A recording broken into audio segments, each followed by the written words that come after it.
Under the golden heat of the African sun, the announcement came like a thunderclap.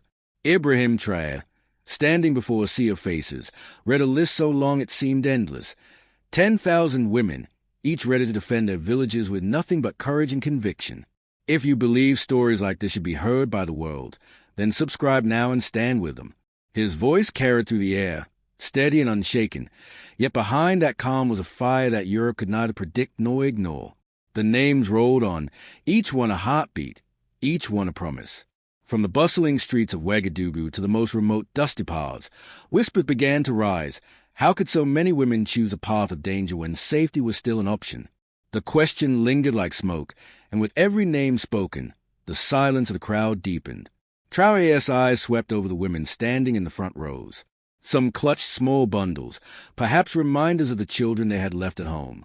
Others held their hands behind their backs, shoulders straight, jaws tight. Among them was Awa, a young mother whose quiet strength made her presence impossible to ignore. She had never left her village before, yet now she stood here, prepared to exchange a life she knew for a life she could not yet imagine. What had driven her to this? Was it fear? Pride? Or something deeper, a refusal to let her children grow up in a world ruled by foreign threats and silent surrender? Europe's reaction came quickly. News agencies ran the story on repeat. Diplomats held urgent meetings, and questions shot through the halls of power. Was this a sign of a nation arming itself beyond control, or the birth of a movement that could not be stopped? The very image of 10,000 women in defense sparked both admiration and alarm. Yet within Burkina Faso, the meaning was different. Hey, it was not a political stunt. It was survival, and survival had no time for diplomacy. As the list reached its halfway point, a sudden murmur rippled through the crowd. Someone in the back began shouting, a voice hoarse with urgency. People turned, some in alarm, others in curiosity. Traoré paused, his hand tightening on the microphone. The shouting grew louder, words now clearer, a warning, a claim that danger was already moving closer. No one could tell if it was truth or fear talking, but the atmosphere shifted. Women exchanged glances, some gripping each other's arms, others looking toward the horizon where a faint line of dust was beginning to rise. The moment was brief, yet it carved itself deep into the memory of everyone present. Traoré resumed reading, but his eyes now carried a weight heavier than before. The dust on the horizon thickened, and though no one said it aloud, every heart in that crowd wondered the same thing. Would they have to fight sooner than they thought? And if the fight came, would the world watch, or would it turn away? The dust on the horizon grew thicker, curling into the sky like a warning written by the wind. Ibrahim Traoré's voice did not falter, yet his pauses between names grew slightly longer, as if his mind was running ahead, calculating what might be coming. The women in the front row stood unmoved, their resolve as firm as the ground beneath their feet. Awa kept her eyes fixed forward, refusing to let the growing tension pull her gaze toward the horizon. She knew that once she looked, fear might take root. Around her, whispers swirled, some trying to guess what the dust meant, others choosing silence to avoid giving their fears a voice. Far from the crowd, in the corridors of European diplomacy, this moment was already being dissected. Screens flickered with live feeds, voices debated over translations, and phrases like militarization and regional destabilization filled the air. To them, it was not the courage of these women that took center stage, but the potential ripple this act could send across borders. A decision was already forming. Pressure must be applied, influence must be reasserted. But none of that mattered here in Ouagadougou, where the air was thick with heat, dust, and the heavy knowledge that danger might be closer than the politicians imagined. Traoré reached the last 100 names, and the weight of the list seemed to press on his shoulders. The final names were read more slowly, as if to give each one its moment of truth. When the last word left his lips, the crowd erupted, not with cheers, but with a deep, resounding chant that rolled like distant thunder. It was a chant of unity, of defiance, of a people who had decided they would not bow. But beneath that powerful sound, something darker stirred. The dust cloud was closer now, moving with deliberate pace, as if it knew exactly where it was headed. An elder from the village stepped forward, leaning on a carved wooden staff. His face carried the lines of decades, his voice steady despite the tremor in his hands. "They will come," he said, not to anyone in particular, but loud enough for all to hear. and they will test if your hearts are as strong as your words. His eyes locked on Traoré, not in challenge, but in a passing of responsibility. Traoré nodded once, a gesture heavy with unspoken promises. The air seemed to thicken with every heartbeat. The dust cloud's edges began to reveal faint shapes, too far to identify, yet enough to feed the imagination. Were they riders, vehicles, or something else entirely? The women did not step back. They did not flinch. Instead, Awa slowly reached down and tied a strip of cloth around her wrist, red, worn, and frayed at the edges. It was the same cloth her father had worn when he fought years ago. Her jaw tightened. If the fight was coming, she would meet it head-on. What none of them knew, not even Traoré, was that within that dust, the first twist of this battle was already unfolding. You said. The dust cloud finally reached the edge of sight, and the shapes within began to sharpen. They were not soldiers in uniform, nor were they familiar traders from neighboring towns. They moved in silence, a small group at the front and a longer line trailing behind. The crowd's chant faded, replaced by a tense stillness. Ibrahim Traoré stepped forward from the podium, his eyes narrowing. His security detail shifted uneasily, hands brushing the grips of their weapons, yet waiting for his signal. Awa's breath slowed, her heart pounding as she realized these were not strangers, at least not to her. Among them was a face she had not seen in years, one she thought she would never see again. The leader of the approaching group stopped a short distance from the gathered women. He was tall, with a weathered face and eyes that carried both exhaustion and defiance. Behind him, dozens of women and a few men looked equally worn, as if they had been traveling for days without rest. The man raised his hand, not in greeting, but in warning. His voice cut through the heavy air. "Do not prepare for tomorrow's battle," he said. "It is already here." His words fell like stones in a still pond, sending ripples of unease through the assembly. In Europe, the news of the gathering had already reached crisis rooms. Intelligence officers pored over grainy drone images of the same dust cloud, debating whether this was a reinforcement of allies or the arrival of an enemy. The speed of their debate was matched only by their confusion. None could explain why unarmed villagers from the north would march toward Traoré's gathering at such a critical moment. In their view, every unknown movement was a threat. Orders were being drafted before answers were even found. On the ground, the air carried a strange electricity. The elder with the carved staff stepped forward again, his voice low but firm. "You carry more than yourselves," he told the newcomers. "What news have you brought?" The tall man hesitated, his eyes flicking to Awa, recognition flashing between them like a spark. Finally, he spoke. "They are coming from the east, not with soldiers, but with those who have been promised gold for your land. They are not here to negotiate.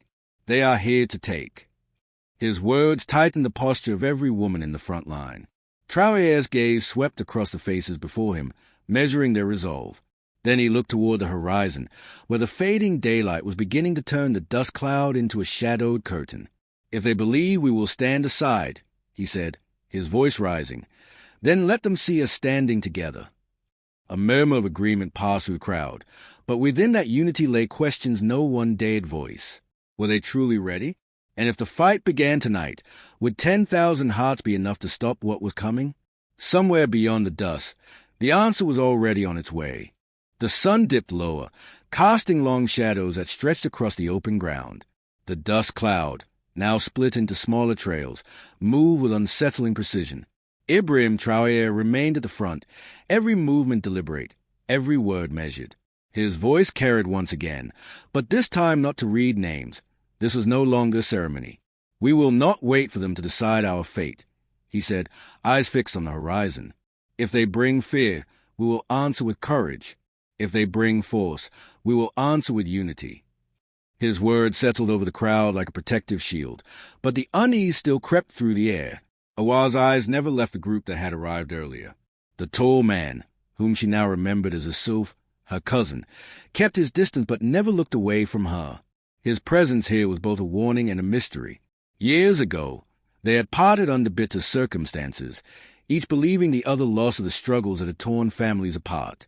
Now, his sudden reappearance, carrying grim news, stirred a storm inside her.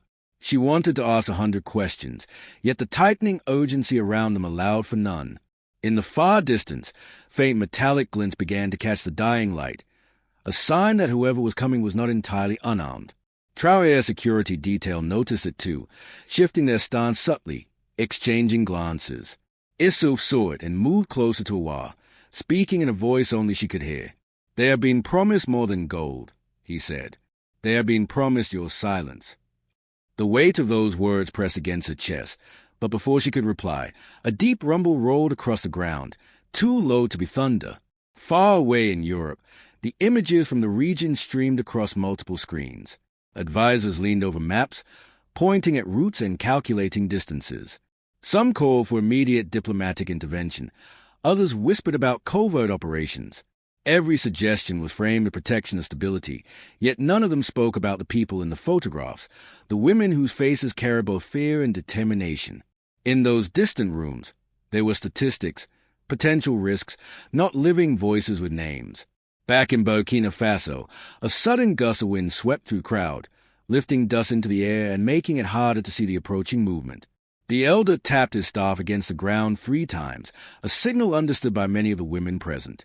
They shifted, closing the gaps between them, forming a tighter wall. Awa felt the heat of the woman beside her, smelled the faint scent of smoke on her clothes. In that moment, there was no turning back. The metallic glints grew sharper, the shapes more defined.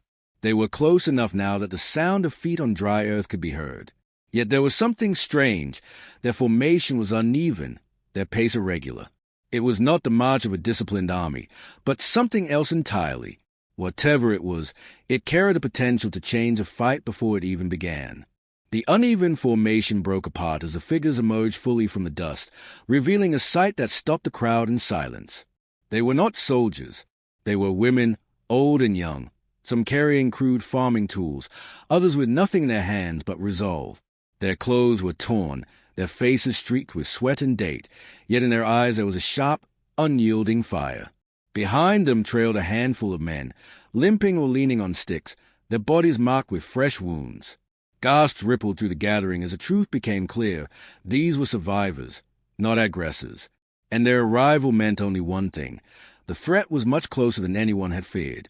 Ibrahim Traoré stepped down from the makeshift platform and moved toward the newcomers. A young girl, no older than 14, stepped forward from their group. Her voice trembled, but her words were steady. "They came at night," she said. "They burned the grain stores. They took the cattle. They promised a return for the rest." Her eyes darted toward the horizon, where the last of the dust still lingered. "They will be here before the moon rises." The crowd stirred. Some voices rose in anger, others in fear. Awa clenched her fists, her mind replaying the girl's words. She imagined her own village in flames, the sound of footsteps in the dark, the cries of those unable to flee. The elder's staff struck the ground once, silencing the noise. He looked at Traoré. "The decision is yours," he said simply. Traoré's gaze swept the crowd.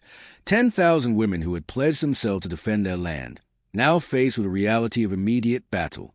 Across the sea, European media began broadcasting shaky footage of scene. Headlines clashed in tone, some calling it a brave stand, others painting it as reckless defiance.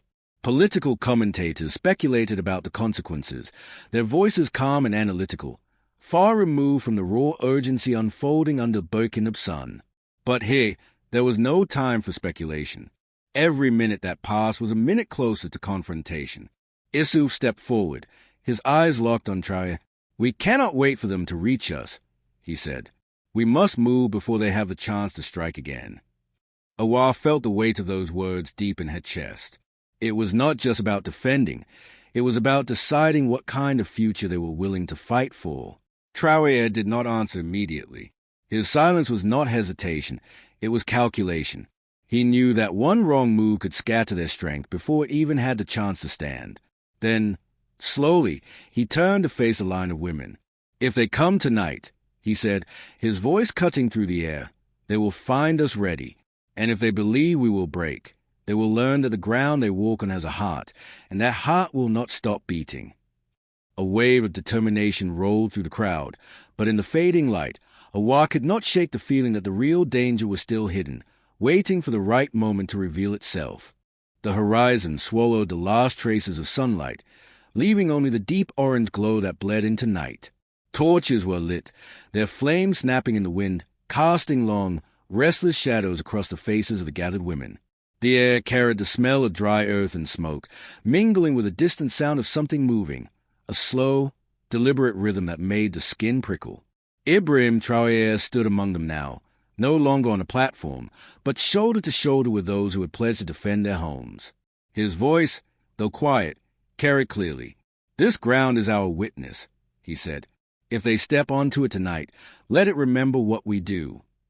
Awa tightened the red cloth around her wrist, her fingers trembling only for a moment before becoming still. She felt the press of women on both sides, their breathing slow and measured.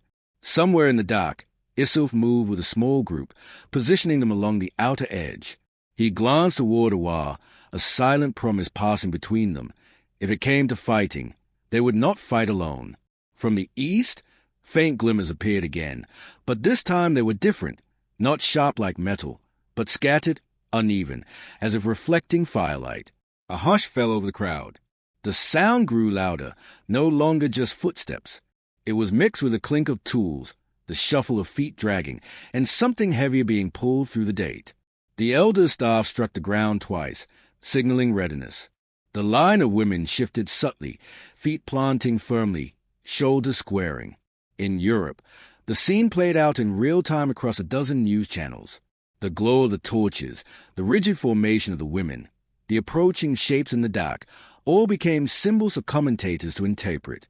Some spoke of resistance, others of instability, but none could truly feel the tightness in the chest of those standing on that field. Hey, there was no safe distance from the story. Every flicker of flame, every gust of wind, felt like a turning point. The approaching figures finally broke through the darkness, and the truth landed heavier than anyone expected. They were armed, yes, but not with rifles or machine guns. They carried machetes, axes, and chains, their clothes marked with dust and sweat. Their leader, a man with a scar running down his cheek, stopped a few paces away. He smiled, but it was a smile that carried no warmth. His voice was calm, too calm. "You have what we want," he said, "and you will give it, or you will watch it burn." The torches hissed in the wind, their light catching the sharp edges of the weapons. Awa felt her pulse steady rather than race. She looked toward Traoré, who had not moved, his eyes locked on the scarred man. "You will take nothing," Traoré said, his voice like stone. The leader's smile faded, replaced by a thin, cold line. In the silence that followed, the night itself seemed to lean closer, waiting for the first move.